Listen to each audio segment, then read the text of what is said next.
শুভ ভাই, তোর কাছে আর কৃষের কাছে আমি হাত জোড় করছি, তোরা আমার রাধা আমার ধারে কাছে আর ঘেসিস না।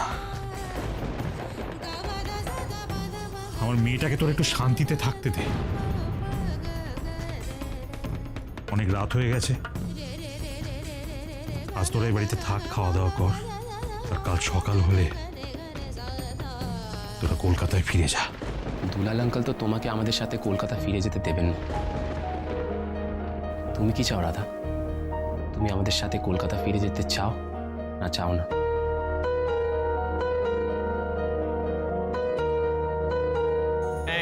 এইটা হচ্ছে কথা, মানে ভিড় যদি একবার চলে যায় না, শত কিছু করে মেরামত করলে ওটাকে আর ফেরানো যাবে না। না আমি বলছি কি দুলালদা, এত রাতে এইসব নিয়ে ঝগড়াঝাটি করার কোনো দরকার আছে? দাদা, দুলালদা রাধাকে এই বাড়িতে কিছুদিন রাখতে চাইছে তো রাখুক না, অসুবিধাটা কি আছে? কয়েকদিন নয় দিব্যেন্দু, আমি আমার রাধা মাকে চিরকালের জন্য আমার কাছে রাখতে চাই।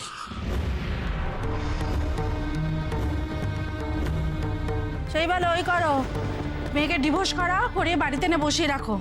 পাড়াপড়শি সিচি করুক, এক ঘরে করে দিই। দুটো মেয়ে সারা জীবনের জন্য আইবুড়ো হয়ে বসে থাক। যদি এক ঘরে হতে হয় হব মনোরমা, কিন্তু নিজের হাতে নিজের মেয়ের চিতাটা আমি সাজাতে পারবো না। আমার একটা ভুল হয়ে গেল। বৌঠান যখন ওই ডিভোর্স পেপারটা ছিঁড়ে ফেলছিলেন, তখন ওনাকে আটকানো উচিত ছিল, কারণ এরপর তো আমি নিজের হাতে আমার রাধা মা কৃষের মধ্যে ডিভোর্সটা করাবো।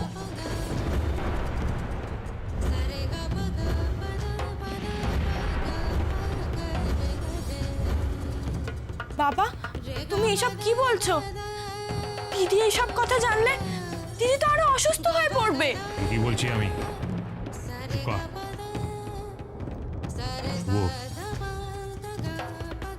শুভ ভাই, তোর কাছে আর কৃষের কাছে আমি হাত জোড় করছি, তোরা আমার রাধা আমার ধারে কাছে আর ঘেসিস না। আমার মেয়েটাকে তোর একটু শান্তিতে থাকতে দে। অনেক রাত হয়ে গেছে, আজ তোরা এই বাড়িতে থাক, খাওয়া দাওয়া কর, আর কাল সকাল হলে তোরা কলকাতায় ফিরে যা।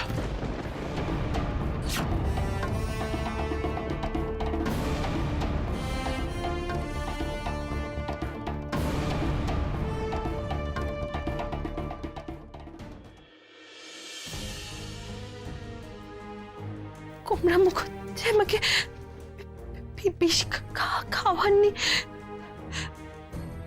উনি যে আমার উপর কোনোদিন কোনো অত্যাচার করেননি, সেটা তো আমি কোর্টে দাঁড়িয়ে সবার সামনে বললাম।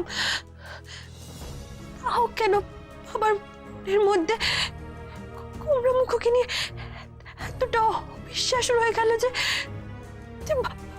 বাবা শুধু আমাকে কলকাতা যেতে দিতে চায় না তা নয়, এমনকি আমাকে আমার সঙ্গে কুমড়া মুখের বিয়েটাও ভেঙে দিতে চায়। না, আমাকে কলকাতা ফিরতেই হবে। আমি কুমড়া মুখকে ছাড়া থাকতে পারবো না। আমার ওনাকে না দেখে আর একদিনও থাকা সম্ভব নয়, আমার পক্ষে সম্ভব নয়। আমি এক্ষুনি বাবার কাছে যাব, বাবাকে কিছু বুঝিয়ে বলবো। বাবা একটা অপরাধ এইভাবে শাস্তি দিতে পারে না, কিছুতেই পারে না, কিছুতেই না। রাধা, রাধা, রাধা, বসো বসো বসো। Are you okay? কি হলো, তুমি হাঁপাচ্ছ কেন? আর তুমি এই শরীর নিয়ে একা একা খাট থেকে নামতে গেছিলে বা কেন? কোথায় যাবে তুমি?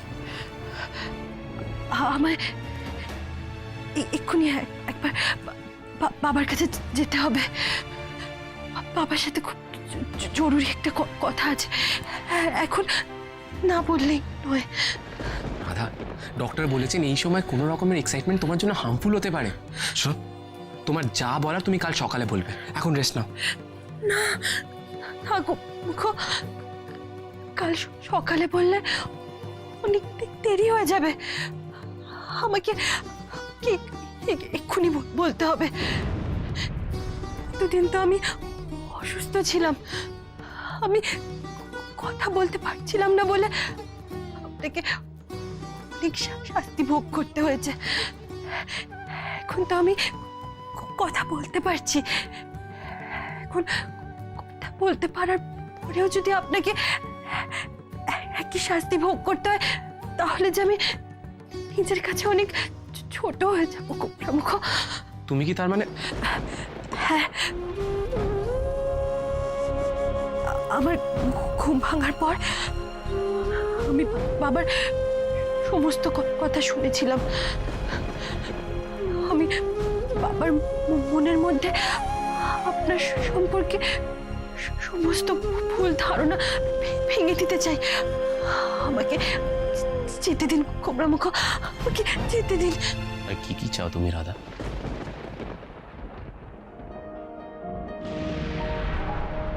দুলাল আঙ্কেল তো তোমাকে আমাদের সাথে কলকাতা ফিরে যেতে দেবেন না। তুমি কি চাও রাধা? তুমি আমাদের সাথে কলকাতা ফিরে যেতে চাও না চাও না?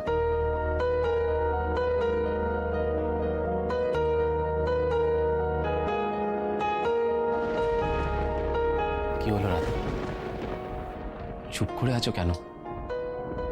তুমি কি আমাদের সাথে কলকাতা ফিরে যেতে চাও না?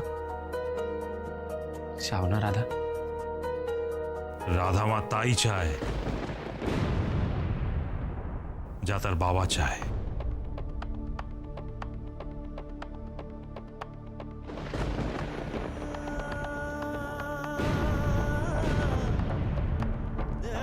আঙ্কেল আপনি?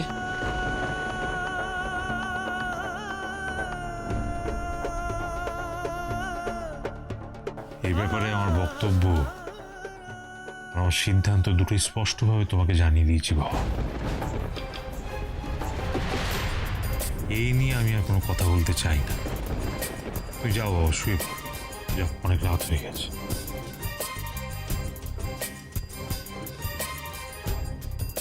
যাও কৃষ, যাও। রাধাকেও শুতে হবে তো, তুমি শুয়ে পড়ো। এত রাত পর্যন্ত রাধার জেগে থাকাটা ঠিক নয়, শরীরটা ভালো নেই তো। যাও।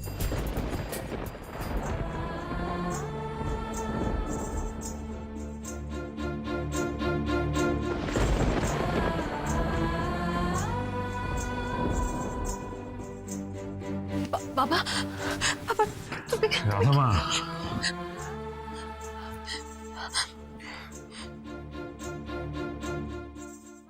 রাধামা, তোর মা চলে যাওয়ার পর থেকে যদি কেউ তোর মনটাকে একটু বুঝতে পারে, যদি কেউ তোর একটু ভালো চায়, তাহলে সে আমি, তোর বাবা। তাই তোকে একটা কথা বলি মা, তুই আমায় কোনো প্রশ্ন করিস না, শুধু একটা কথা বিশ্বাস কর যে আমি যা করছি শুধু তোর ভালোর জন্য করছি।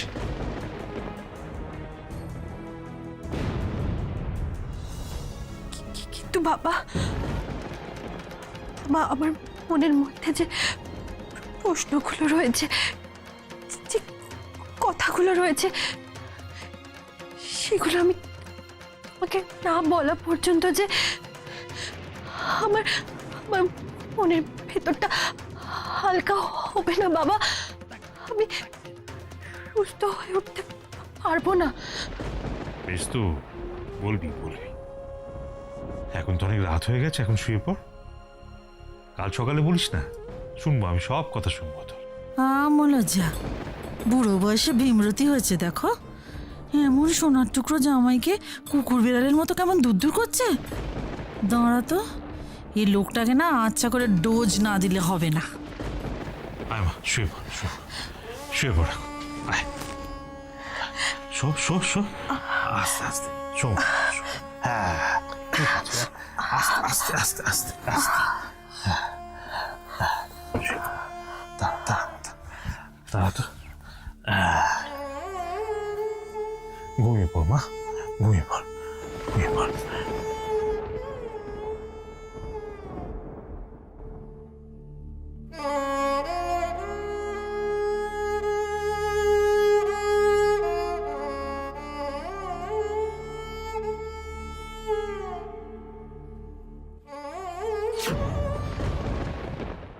বাপ বেটিতে মিলে আমার জীবনটা একেবারে ছারখার করে দিল। কখনো একটু সুখের মুখ দেখতে পারবো না। পৃথিবীর শুদ্ধ লোক মেনে নিল, অথচ বাপের মন কিছুতে টলানো যাচ্ছে না। বাপের মন বলেই সেটা টলানো যাচ্ছে না মনোরমা। আমি এখনো বিশ্বাস করি না যে কৃষ নির্দোষ। আসল অপরাধী ধরা পড়লে তারপর বিশ্বাস করব। বেশ, ঠিক আছে, ঠিক আছে। তুমি বলতে চাইছো যে কৃষ বাবাই রাধাকে বিষটা এনে দিয়েছে, তাই তো? ঠিক আছে, তুমি বরং এক কাজ করো, তুমি কৃষ বাবাকে গিয়ে জিজ্ঞেস করো যে কোন দোকান থেকে সে সাপের বিষটা কিনে এনেছে। তুমি সেই দোকানে যাও, আমাদের জন্য বিষ কিনে আনো। আমরাও বিষ খেয়ে মরে যাই। এই সমাজে এক ঘরে হয়ে বেঁচে থাকার থেকে বিষ খেয়ে মরে যাওয়া অনেক ভালো। কি হলো, গেলে না? আচ্ছা, তোমায় যেতে হবে না, আমি যাচ্ছি, আমি গিয়ে জিজ্ঞেস করছি। দাঁড়াও। রমা, বাড়াবাড়ি করো না। বাড়াবাড়ি? আমি বাড়াবাড়ি করছি? তুমি যেটা করছো সেটা... বাবা হিসেবে আমার যেটা কর্তব্য আমি সেটা করছি। মেয়ের জন্য বাবার যেটা করা উচিত সেটা আমি করছি। আমি আমার মেয়েকে নিরাপত্তা দেওয়ার চেষ্টা করছি, একটা সুন্দর সুখী নিশ্চিন্ত জীবন দেওয়ার চেষ্টা করছি। তুমি তোমার মেয়েকে সুখী জীবন দেওয়ার চেষ্টা করছো, ছাই করছো। তুমি জানো তোমার মেয়ের সুখ কিসে? তুমি জানো তোমার মেয়ে কৃষকে পাগলের মতো ভালোবাসে। কৃষকে যদি রাধার থেকে আলাদা করে দাও, রাধা আর মানুষ থাকবে না, পাথর হয়ে যাবে, পাথর। দিও পাথরকে, দিও সুখ শান্তি গোষ্ঠীর পিণ্ডি, দিও।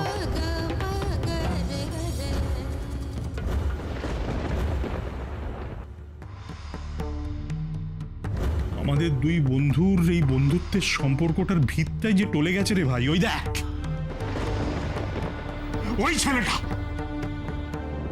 ওই ছেলেটা আমার বিশ্বাসটাকে একেবারে সম্পূর্ণ টলিয়ে দিয়েছে।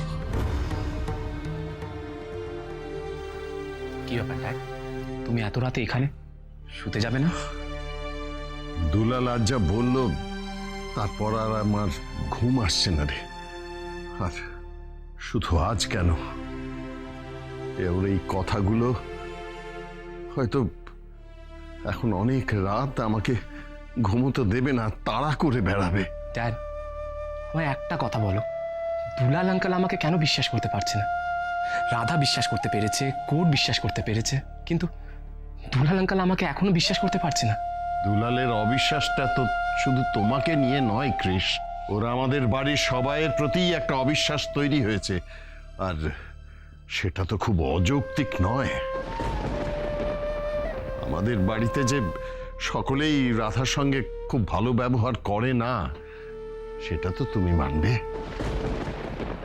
আর সেটা তো দুলাল একাধিকবার নিজের চোখে দেখেছে। আর দুলাল যা মেয়ে অন্তঃপ্রাণ। ড্যাড, দুলাল আঙ্কেল যখন মেয়ে অন্তঃপ্রাণ, তখন উনি নিজের মেয়ের ভালোটা বুঝতে পারছেন না কেন? রাধাকে আমরা কলকাতা না নিয়ে যেতে পারলে ওকে তো আমরা বেস্ট ট্রিটমেন্টটা দিতে পারবো না, ওকে আগের মতো সম্পূর্ণ সুস্থ করে তুলতে পারবো না। কৃষ, আমার কি মনে হয় জানো, দুলালকে যদি কেউ রাজি করাতে পারে সে হচ্ছে রাধামা। হ্যাঁ, তুমি একবার রাধামায়ের সঙ্গে কথা বলে দেখো না। না, আমি জানি এই সময় রাধামাকে কিছু বলা বা টেনশন দেওয়াটা একেবারেই উচিত নয়, তবুও। ড্যাড, আমি রাধার সাথে কথা বলতে গিয়েছিলাম। ইনফ্যাক্ট আমি ওকে জিজ্ঞেসও করেছি কি ও কলকাতা ফিরতে চায় কি চায় না। উত্তরে কি বললো রাধামা? ড্যাড, রাধা উত্তর দেওয়ার আগেই দুলাল আঙ্কেল চলে এলেন। রাধাও আর নিজের মনের কথা বলতে পারলো না। দুলাল আঙ্কেলের সিদ্ধান্তটাই রাধার সিদ্ধান্ত হয়ে রয়ে গেল। দুলালটা চিরকাল এরকম গোয়ার, জানিস তো কৃষ, চিরটা কাল। ও যখন একবার ঠিক করেছে রাধামাকে আমাদের সঙ্গে কলকাতায় যেতে দেবে না, তখন কিছুতেই দেবে না। ওকে রাজি করানোটা না ভীষণ শক্ত কাজ। রাধামা যে আমাদের কাছে সেফ থাকবে, ভালো থাকবে, আনন্দে থাকবে, সেটা যতক্ষণ না আমরা ওর কাছে প্রমাণ করতে পারছি ততক্ষণ ও রাজি হবে না। আর এমনই অবস্থা যে ও আমাদের সেটা প্রমাণ করতেও দেবে না। ড্যাড, দুলাল আঙ্কেল আমাকে প্রমাণ করতে দিক না দিক, আমি ডিটারমাইন্ড। আমি রাধাকে কলকাতা নিয়ে গিয়ে পুরোপুরি সুস্থ করে তুলে তবেই ছাড়বো। কৃষ, ওই প্রথম কথাটা অবধি প্লিজ বল। ফর হেভেন সেক, পরের কথাটা আর বলিস না। ছাড়বো কথাটা বলিস না রে। কেন বলো তো আন্টি তুমি আমাকে জোর করে এখানে নিয়ে চলে এলে? বেচারি রাধা অসুস্থ, আমি ওর কাছে একটু থাকতাম, তা নয়। Zara, do you think Shobha Banerjee is a fool? না তুমি রাধার কাছে থাকবে বলে হোটেলে আসতে চাওনি, না কৃষকে কাজ ছাড়া করতে চাওনি বলে এখানে আসতে চাও হোটেল? কি হলো যারা? সত্যি কথাটা ধরা পড়ে গেল বলে আর মুখে কোনো কথা নেই, তাই তো? তোমার কি মনে হয় তুমি এইভাবে কৃষকে নিজের করে পেতে পারো? কৃষকে তুমি বিয়ে করতে পারবে? হ্যাঁ? আর আজ যেভাবে যেভাবে রাধা কৃষকে কোর্ট থেকে ছাড়িয়ে এনেছে, ওদের রিলেশনশিপটা আরো স্ট্রং হয়ে যাবে। ইনফ্যাক্ট কৃষ এখন সারা জীবনের জন্য রাধার কাছে কৃতজ্ঞ থাকবে। শোনো আন্টি, কৃষকে নির্দোষ প্রমাণ করাটা না সব থেকে বেশি ইম্পর্টেন্ট ছিল, যেটা তোমার লয়ার করতে পারলো না, আর তাই জন্য রাধাকে এসে সেটা করতে হলো, আর তাই পুরো ক্রেডিটটা রাধার হয়ে গেল। That is a closed chapter, Zara. Zara, why don't you realize? Radha আজকে যা যা পাচ্ছে সেগুলো সব তোমার পাওয়ার কথা। কৃষির সঙ্গে তোমার বিয়ে হওয়ার কথা, ব্যানার্জি ফ্যামিলির বড় বউর সিংহাসনে তোমার বসার কথা, এসপি গার্মেন্টসে কর্ণধার হওয়ার তোমার কথা, আর এইসব পাওয়ার জন্য তুমি কি করছো? কিচ্ছু না, nothing. Day in day out তুমি বোকামি করে যাচ্ছ, জাস্ট বোকামি করে যাচ্ছ সারা।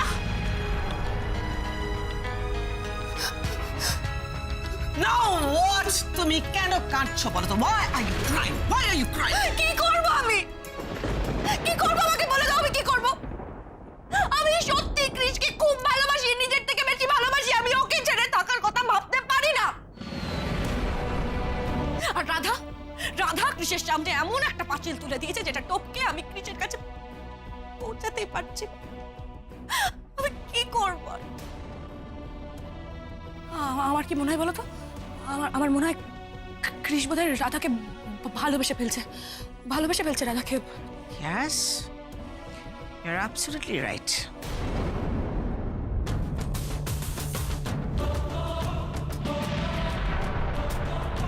তাহলে আন্টি, তাহলে কি হবে?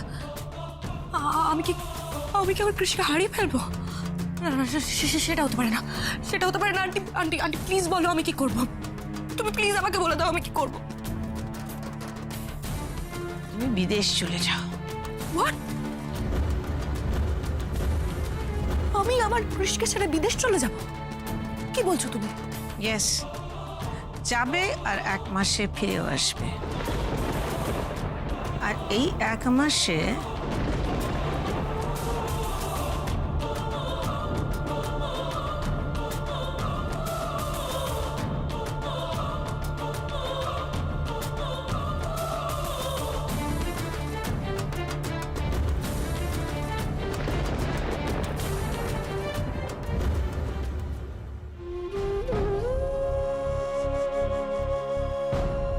তোরা রাধামাকে কোথাও নিয়ে যাওয়ার কথা ভাবিস না। আমি রাধামাকে কলকাতায় যেতে দেব না। এখন থেকে রাধামা শুধু আমার কাছে থাকবে। কেন সব এইভাবে এলোমেলো হয়ে যাচ্ছে রাধা? কেন আমি দুলাল আঙ্কেলকে কনভিন্স করতে পারছি না? আমি জানি দুলাল আঙ্কেল যাই বলুক না কেন, তুমি আমার সঙ্গে কলকাতা ফিরতে চাও। তুমি তখন মুখে আমার প্রশ্নের উত্তর না দিতে পারলেও আমি তোমার চোখটা পড়ে ফেলেছি রাধা। রাধা, কিছু একটা করো, দুলাল আঙ্কেলকে বোঝাও। রাধা, তোমার গণেশ দাদাকে বলো একটা মিরাকেল করতে। তোমাকে না নিয়ে আমি এখান থেকে যাব না, কিছুতেই না, কিছুতেই না।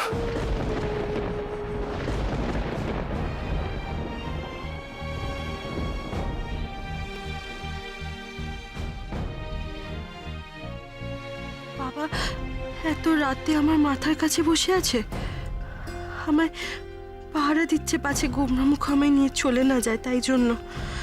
কিন্তু তুমি এত অবুঝ কেন হচ্ছ বাবা? আমি তো তোমায় বলেছি গোমরামুখ কোনো অন্যায় করেনি। এতদিন মানুষটা জেলের ভেতরে বসে যন্ত্রণা পাচ্ছিল, এখন জেল থেকে বেরোনোর পর তো যন্ত্রণাটা আরো দ্বিগুণ হয়ে গেল। কি জানি কি করছে গোমরামুখ? আচ্ছা, তখন গোমরামুখ আমাকে যে প্রশ্নটা করলো তার উত্তর তো দেওয়া হয়নি আমার। আমার গোমরামুখকে উত্তরটা দিতেই হবে, দিতেই হবে।